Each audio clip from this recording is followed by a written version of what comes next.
What's up? Apologize. No video last week. I've been fighting for my life against the common cold, and it won for a very long time. But we battled back, and we're here now, and that's all that matters. A couple weeks ago, UFC Mexico City, we went like 9-4. There were a couple questionable decisions that I won't expand on. All I'll say is that we need some serious reform with the judges, in my opinion. But without further ado, let's jump right into UFC 299. I'm going to break it down from the early prelims all the way up to the main event. I'm going to tell you who I think is going to win. I'm going to tell you what I think each fighter needs to do if they are going to win. And my God, UFC 299. This is going to be the card of the decade. I've never in my life been more excited for a card, I think. I mean, from top to bottom, it is so stacked. I mean, it's ridiculous. And yeah, there's nothing else to say. I think it's better than 300 by a lot. I think UFC 300. I think it's going to be a good card, but my God, the main card of this fight, the main card of this card is unbelievable. But so, let's just get right into it. First fight, Joanne Wood, Marina Moroz. Fun fact, these two fought each other way back when, both of their UFC debuts. Marina Moroz coming in at a minus 225 favorite, Joanne Wood coming back at plus 185. Look, they're both vets. They've both been around for a long time. Joanne Wood 2-3 in her last 5. Marina Moroz 3-2 in her last 5. I'm gonna roll with Marina Moroz, and here's why. Marina Moroz has 6 subs on her record. Now, Joanne Wood's coming off of a win in a fight where she looked better than she's looked in a long time. However, she's 38 and she's been subbed 5 times already. Look, she's got a crazy resume. Joanne Wood has fought Alexa Grasso, Tyler Santos, Lauren Murphy. The list goes on. Andrade. I mean, she's fought everybody. She's been around. Like the first time these women fought, excuse me, was in 2015, and Marina Moroz subbed her in the first round. So, Joanne Wood has good hands. She's good in the clinch. She's got decent takedown defense, but she has to be aggressive. And if she's not aggressive, Marina Moroz is going to piece her up. She's going to take her down and she's going to sub her. So I'm going with Marina Moroz. As long as Marina Moroz goes first and doesn't get overwhelmed, the Ukrainian's going to win. She's going to take this, I'm going to say, second round submission. Moving on. CJ Vergara, Asu Amabayev. Like, Amabayev is a minus 600 favorite. CJ Vergara coming back at plus 425. I like CJ Vergara. I do. He's good. He's only 32. Amabayev is 30. Even with Vergara having a 3-inch reach advantage, this guy Asu Amabayev is unbelievable. He's just a monster, honestly. Like, the guy's 18-2. He's only 30 years old. He's got 9 submissions. He's 5-0 in his last 5. CJ Vergara is 3-2 in his last 5. He's got 2 submission losses. So I think this follows a very similar path.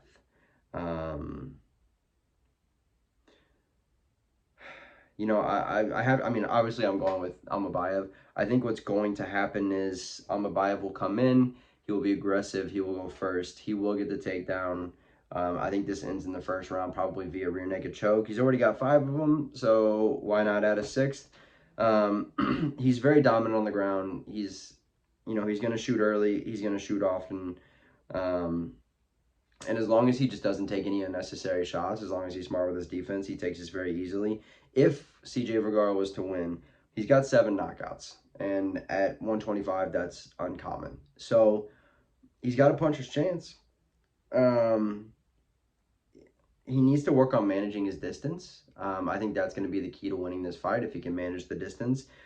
He's very quick. He's got great boxing. If he is going to win this fight, it's going to be because he manages the distance. He keeps Almabaya from shooting. He's going to stuff the first 3 or 4 takedowns, and then get his combos going and maybe piece him up. I think the possibility of that happening is slim to none. So I'm going with Almabayev. I'm going to say first round rear naked choke to get very specific. Moving on. I'm going to butcher this guy's name, but it's okay because he's going to butcher Josh Parisian. Robelis Despagne. He only got 4 fights, and he's 35 years old, and he's a minus 350 favorite. Josh Parisian coming back at plus 270. Robelis Despagne has spent less than 20 seconds in the ring in his last 3 fights because he knocks people out so incredibly fast. Look, he's 35, so he's going to be on the fast track. I think he handles Josh Parisian in the first round. I'm going to say in under 2 minutes. And then next, he probably breaks into the top 15. The guy's an absolute animal. He's terrifying. Look, he's got an 8-inch reach advantage on Josh Parisian. Josh Parisian is not a small person. He's a heavyweight as well. But, you know, Robelis is such an athlete. I mean, he's built like a linebacker, except he's almost 300 pounds. He's a horrifying man. Josh Parisian does not stand a chance. If he did, he would need to come in and improve his defense, keep his hands up. He would need to push Robelis against the cage, clinch up, and wear him down, maybe. I don't think that's going to happen. Parisian's cardio is not awesome. He gasses out rather quickly. So, first round knockout, riding with Robelis Despagne. Hopefully I'm saying that name right because I fear he will kill me if it's wrong. Moving on. 4th fight of the night, Michel Pereira, and not even going to attempt it, Mikhail Olejniczak. We're going to roll with that. Very interesting fight, actually. I'm very excited for this fight. I'm going to ride with Michel Pereira. He's coming in minus 155 favorite. Mikhail coming back at plus 130. Like, you know, they've both been around the UFC for a while now. Olejniczak, I'm probably butchering that, but he unfortunately just has not been able to string together the kind of wins in the UFC. Strung together a lot of wins before getting to the UFC, and then that jump in competition, I think, just has been hard for him. He's got 4 losses by submission. He's 3-2 in his last 5, and he's got 14 knockouts on his record. So we know that he's got power. He's got good boxing, and if he gets you down, he's relentless with the ground and pound. If he's going to win this fight, he's going to have to be aggressive. He's going to have to go first. He's going to have to get a knockdown and then jump on top and not let Michel Pereira get up. That being said, Michel Pereira is a maniac. He's got insane power in the hands, a very unique, awkward style that makes it very hard to read, hard to counter. And he's dangerous everywhere. I mean, he's got 11 knockouts and 7 subs. He's 5-0 in his last 5. That being said, 4 of those are decisions. So, you know, the power has been lacking. However, I do think Michel Pereira gets it done. It probably goes to decision, but I think it's a good fight. I think it's a stand-up boxing match, and I think it's going to be a very good fight. But I think Michel Pereira gets it done, probably unanimous decision. I think he just pieces him up for 3 rounds. Yeah, Michel Pereira. Moving on. Ian Cutelaba versus Felipe Lins. Again, this card is just ridiculous. Ian Cutelaba coming in at minus 135. Felipe Lins coming back at plus 115. I would have more confidence in going with the underdog here if he wasn't 38. He's on a 3-fight win streak. He's 3-2 in his last 5. He's got 9 knockouts, 4 subs on his record. He was a champ in the PFL. He lost his first 2 fights in the UFC when he came over, but he's won 3 since. And the guy's been a pro since '05, so the experience is there. He's been around forever. At the age of 38, his cardio is becoming questionable. He's got decent takedown defense, but I don't think it's good enough. With a guy like Ion Cutelaba, if he just feints the takedown, it's going to open up the hands, and Cutelaba hits so hard that I don't think Felipe Lins is prepared to deal with that. At his best, Felipe Lins is a great boxer, and he's got really good hands, and he's got very good speed. At his worst, he's winging every punch. He's throwing them wildly, and Ion Cutelaba is going to dodge one and hit him so hard in the face that he forgets his name. That's my prediction. I'm going to go Ion Cutelaba by knockout. I say that because he's got 13 knockouts. The one thing Cutelaba cannot do is go to the ground. He's lost 4 times by submission, and he's fighting a guy with 4 submission wins on his record. Like, we just saw him absolutely demolish Tanner Boser, and the guy's resume speaks for himself. I mean, he's fought Johnny Walker, Ryan Spann, Glover Teixeira, Khalil Roundtree, Dustin Jacoby, Muhammad Ankalaev. That being said, he's coming off of a skid. You know, he lost 3 straight, and then he fought Tanner Boser and got a absolutely disgusting knockout. The power's there, the pace is there. All he's got to do is maintain that pressure, and I think he puts Felipe Lins away pretty early. I'm going to say early 2nd round knockout from Ion Cutelaba. And that's who I'm riding with. So, moving on into the prelims now. First fight, Pedro Munoz and Kyler Phillips. This is the first one where I'm questioning who I'm going with, because I really like Kyler Phillips, and I think he's on his way up. That being said, Pedro Munoz is a dog. You know, we just saw him fight Chito Vera. Took him all 3 rounds, just couldn't quite get it done.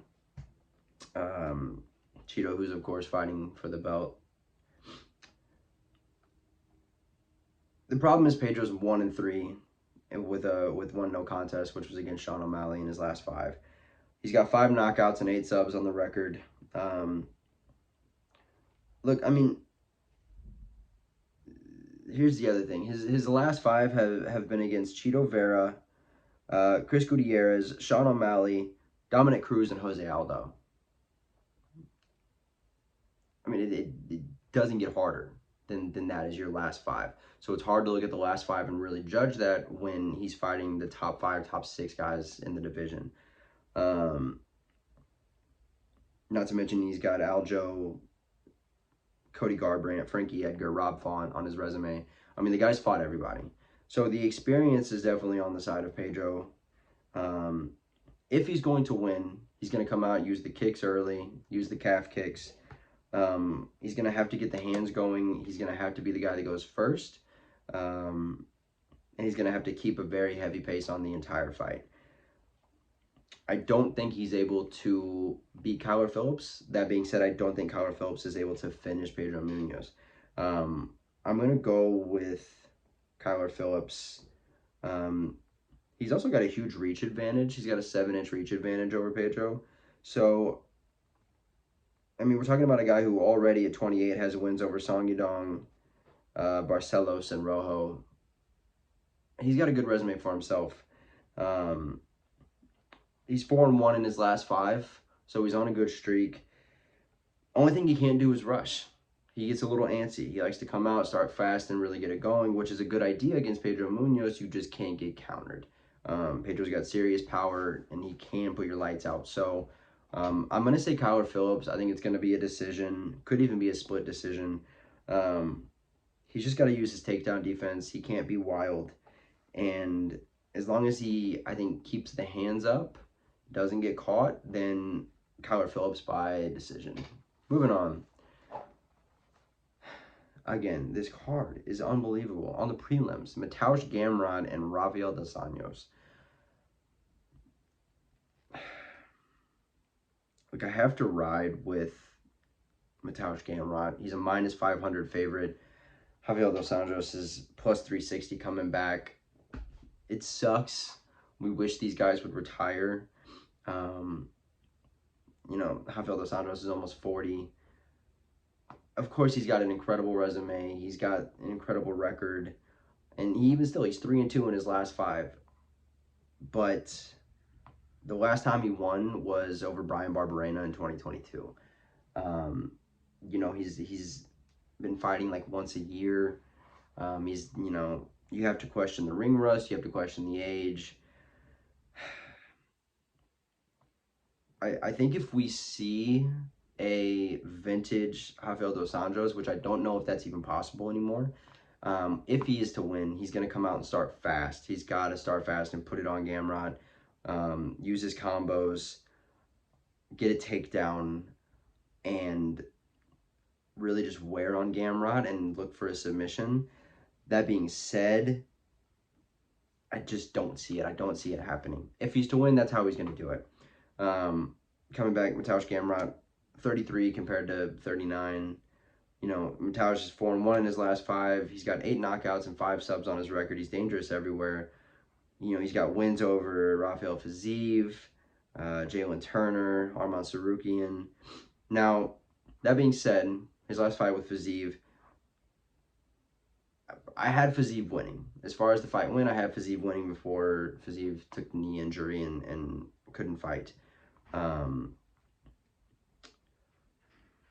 You know, at his best, he likes to pressure. He's gonna shoot for the takedown. I don't know if it's the wisest thing to shoot for the takedown on RDA. I think you're letting RDA go into his wheelhouse, and I think that's dangerous. I think if Mateusz is to win, I think he keeps it on the feet, keeps it at distance.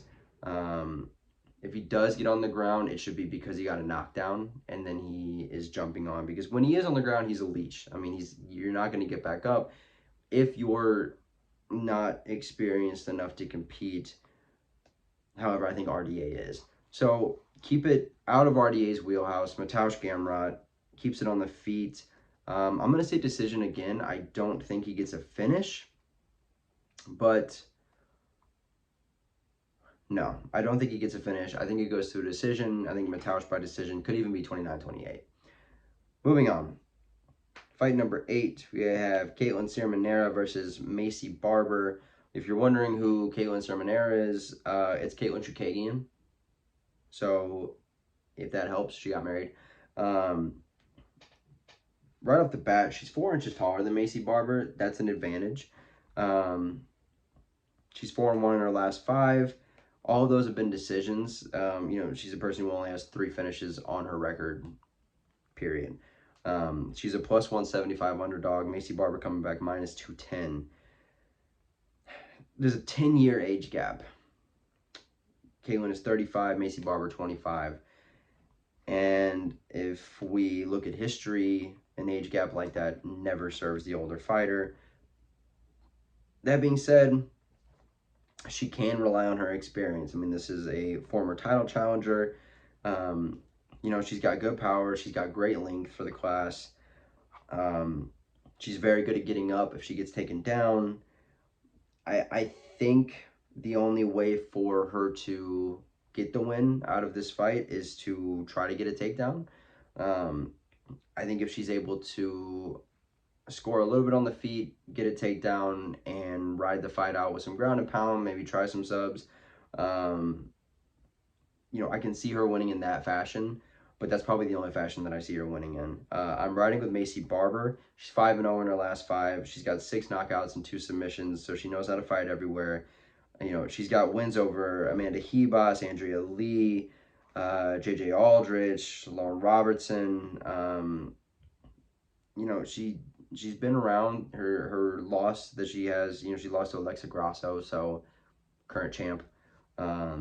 She's got great boxing, really good kicks. She puts on a relentless pace. I think she wins this fight. I think she keeps it on the feet. I think she uses the kicks, and I think she gets Sermonera up against the fence and just throws combos. You know, I think it's a slow burn. I think it's Macy by decision, but I think she just kind of pieces her up the whole fight, and yeah, I'm riding with Macy Barber. Moving on. Here we go again. Curtis Blades, Jailton Almeida. This is a prelim fight, I remind you. This is a prelim fight. I mean, kudos to the matchmakers because this is going to be such a fun fight. They're dead even as far as odds go. It's a straight up pick 'em. Curtis Blades, a guy with 12 knockouts. Jailton Almeida, a guy with 12 submissions. That being said, Jailton Almeida also has 7 knockouts on his record. I mean, yeah, 7 knockouts on his record as well. And the guy's on a 15-fight win streak. Loves to finish a fight in the first round. Loves to start fast.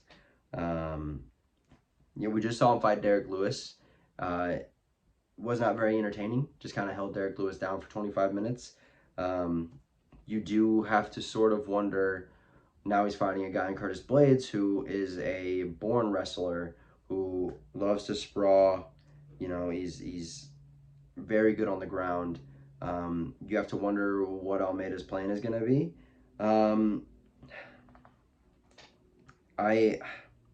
This is such a hard fight to pick.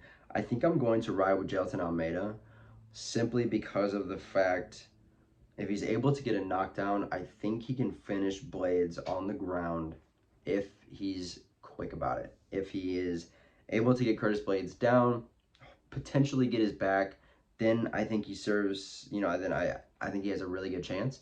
That being said, Curtis Blades hits like a truck. So he can't let his guard down at all. You know, we just watched Curtis Blades get pieced up by Suga. So the chin is there. Curtis Blades' chin is there to get hit. We saw Suga drop him with a jab, I think a couple times actually. And he's not a guy that tends to have the best boxing defense. So, you know, maybe if Almeida comes out with the hands going, gets the hands going early, I just don't know if he's gonna shoot for a takedown because Curtis Blades has very good takedown defense and he's a born wrestler. So I'm gonna ride with Jailton Almeida. There's potential that it could go to a decision, but I mean in a game of inches, I think Almeida can get it down on the ground. So we'll see. But I'm gonna ride with Jailton Almeida on this one, but it's absolute throw up in the air to pick him. Main card, my God, main card. First fight, Petr Yan versus Song Yadong. This is ridiculous. Petr Yan, still, I think, one of the best fighters in the division at 135.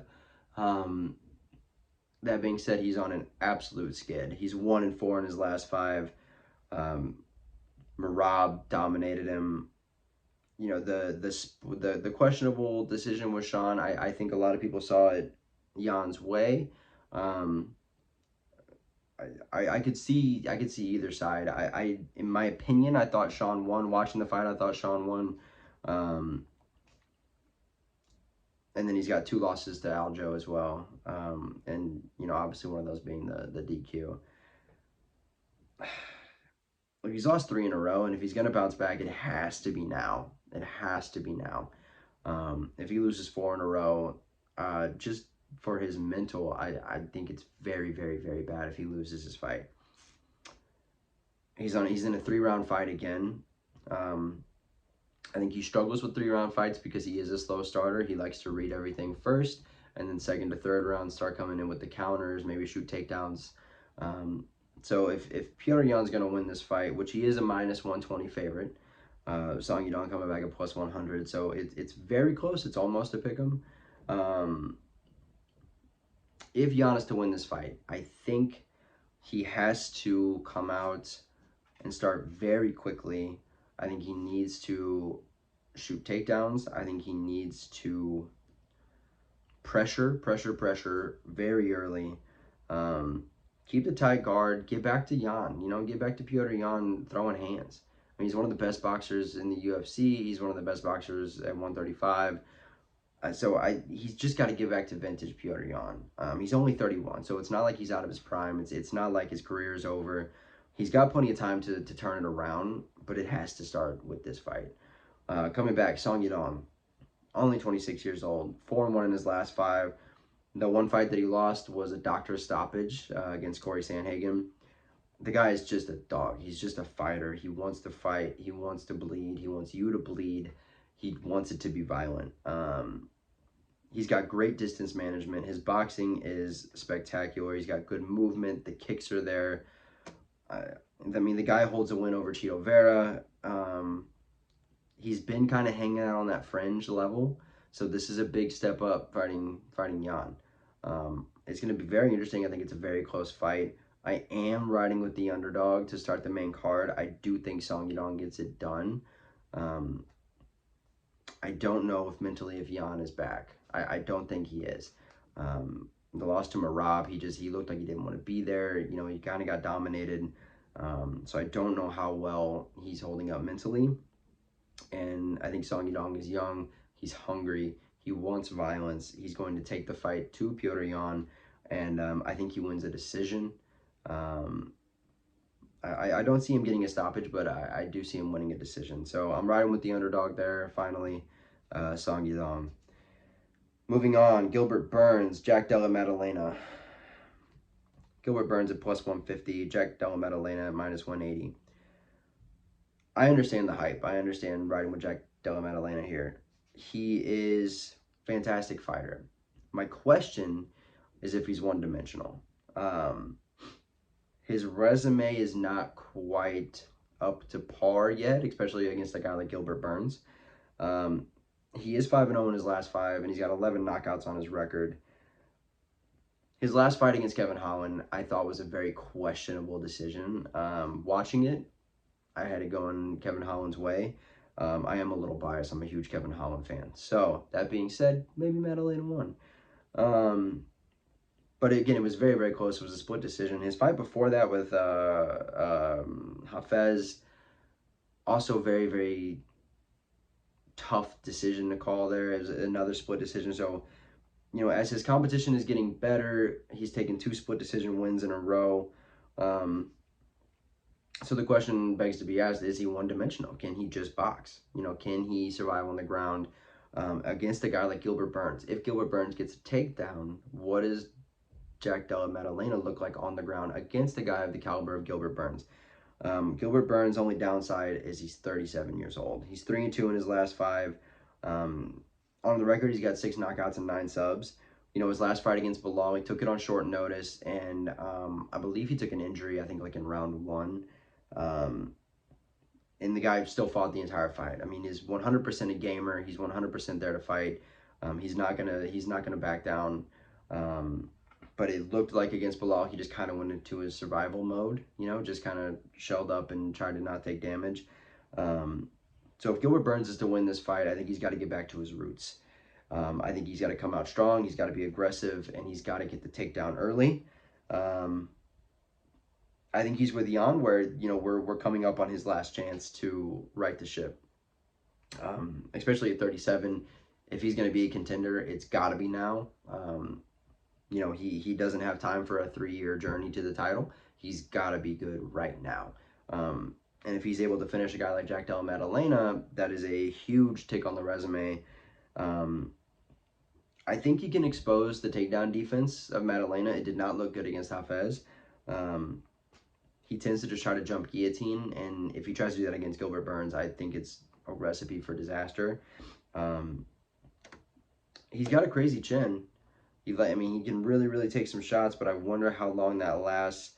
I have it starred on here that I'm going with Maddalena, but as I'm saying it out loud, I almost want to ride with Gilbert Burns. The line is not crazy, you know, plus 150 to minus 180. It's good money on Gilbert Burns. It's an absolute toss-up for me, but I'm going to do it. I'm going to ride with Gilbert Burns. Why not? Let's change that right now. Riding with Gilbert Burns. Hopefully he can get it done. I think 3rd round submission. That's my guess. 3rd round submission for Gilbert Burns. Next up, speak of the devil, Kevin Holland versus Michael Venom Page. Wow. Fight of the night. wow, fight of the night. It doesn't get better stylistically than this fight. Uh, I mean, it's on paper, this is going to be the best fight I've ever seen. Um, Kevin Holland was such an incredible style, so fun to watch. Boxing is out of this world. He's got great kicks. You know, he's in there to perform. He's in there to put on a show. Made a deal with Stephen Thompson that he wouldn't take him down so they could just strike. Stepped up against Hamzat on like 10 hours notice. The guy's a gamer. He's there to fight. He is there to put on a show. For Kevin Holland to win, he's got to go. He's got to go first. He's got to pressure. He can't start slow. He's got to back Michael Venom Page up because Michael Venom Page, first fight in the UFC, Michael Venom Page loves to go first. I mean, he also loves to counter. So he's good everywhere. He's got insane knees. He's so good in the clinch. He's so good with his flying knee. I'm riding with Kevin Holland, but Michael Venom Page is my favorite fighter that was outside of the UFC who's now in the UFC. They're both showmen. They're both going to go in there and put on a great fight. Look, I think Kevin Holland wins. I don't think he scores a knockout. I don't think he gets anything crazy like that. Maybe a knockdown. But I think he wins a decision. I mean, look, both guys have 13 knockouts. Kevin Holland has 8 subs. Michael Venom Page has 3. Michael Venom Page is incredibly fast. He's incredibly accurate. Same with Kevin Holland. Kevin Holland he's 2-3 in his last 5. That being said, we're talking about Stephen Thompson, Hamzat, and Jack Della Maddalena, which was a very questionable decision. As long as Kevin Holland goes first and keeps Michael Venom Page on the cage where he's not able to advance, I think he wins a decision. If Michael Page is to win, he's going to have to do the same thing. He's going to have to go first. He's going to have to put Kevin on the cage, keep him there, and piece him up. So, yeah, I'm riding with Kevin Holland, but my God, this is going to be fight of the year. All right, co-main, Dustin Porier, Benoit St. Denis. Again, these fights are ridiculous. Dustin Porier, plus 175 underdog. Benoit St. Denis, minus 210. Coming back as the favorite. Like, Dustin Porier is 3-2 in his last 5. He's 35 years old. His last 5. Come on. I mean, it's Justin Gaethje, Michael Chandler, Charles Oliveira, and twice with Conor McGregor. I mean, the guy's fighting the best in the world. That being said, he's coming off getting just slept by Justin Gaethje. I mean, like a full body shutdown, slept. We saw it happen to Kamaru. Kamaru's never been the same. I think the same happens for Dustin Poirier, unfortunately. I don't want it, but I think it happens. You have to respect him for taking on a guy like Benoit St. Denis who's trying to break into that top 5. Because the scary thing is for Dustin Poirier, if he loses, suddenly he becomes that like top 10 gatekeeper. And you don't want to see that. So if Dustin was to win, he's got to come in. The boxing has to be tight. It's got to be on point. It's got to be vintage 5 years ago Dustin Poirier. Dustin Poirier versus Dan Hooker. That's what it's got to look like. He needs to keep it on the feet as well. He's very good on the ground. There's no doubt about it. But he has been subbed 3 times. And yes, it was against Charles Oliveira. Yes, it was against Habib. And then he's one other one way earlier in his career. But Benoit St. Denis is a guy with 4 knockouts and 9 submissions on his record. So, going off of those stats, you got to keep it on the feet. Benoit St. Denis is 5-0 in his last 5. All 5 finishes. He lost his first fight in the UFC and hasn't looked back since. I mean, he is a monster. Former French military guy. That being said, this is a very big jump in competition for him. Dustin Poirier is no joke. I have to ride with St. Denis. He's only 28. He's got incredible combos. Like if he's gonna win, he's gonna go in there and he's gonna drag Dustin into deep waters. I mean, the guy's just a monster. Like, he wants you to bleed, and he's not satisfied until you are. Um, I think he comes in and uses the kicks. He uses the kicks early and often, and he's just going to maul him. And I unfortunately think that he finishes Dustin probably in the second round. All right, main event. Jesus Christ. Sean O'Malley, Marlon Vera. Sean O'Malley minus 275. The champ. Marlon Vera coming back plus 225. Look, Sean O'Malley has one loss on his record, and it's to Marlon Vera. And say whatever you want. Sean was winning that fight. He took a leg kick. It hit his peroneal nerve. It shut his leg off, and he could not stand on it.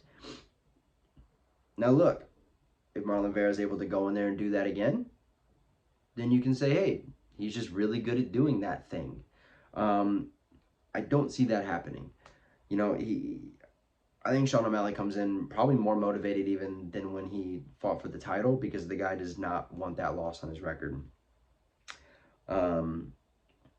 This is his first title defense, and I'm riding with Sean O'Malley. I'm going to say second round knockout, just like Aljamain.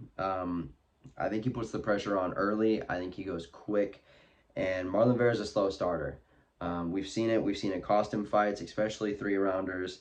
You know, he has losses to Corey, to Jose Aldo, to Song Yadong, who we were speaking about earlier. He is 4-1 in his last 5. It was a interesting decision with Corey, but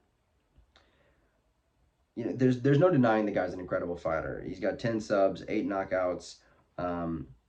When he's on, and he's got great kicks. He's got great striking. He's incredible on the feet. He's got good counters. That being said, I just think Sean O'Malley's better. I just think he's better. I think he's going to go first. I think he's going to be feinting like crazy. He's going to get Chito to bite, and he's going to counter Chito just like he did Aljo. And I think he beats him down before Marlon Vera even gets going. So that being said, Sean O'Malley, second round knockout. God, I can't wait. I cannot wait for this card. It's going to be absolutely insane. And I'm super stoked to come back with the results because we're going perfect on this card. This is the prediction. All right. Later.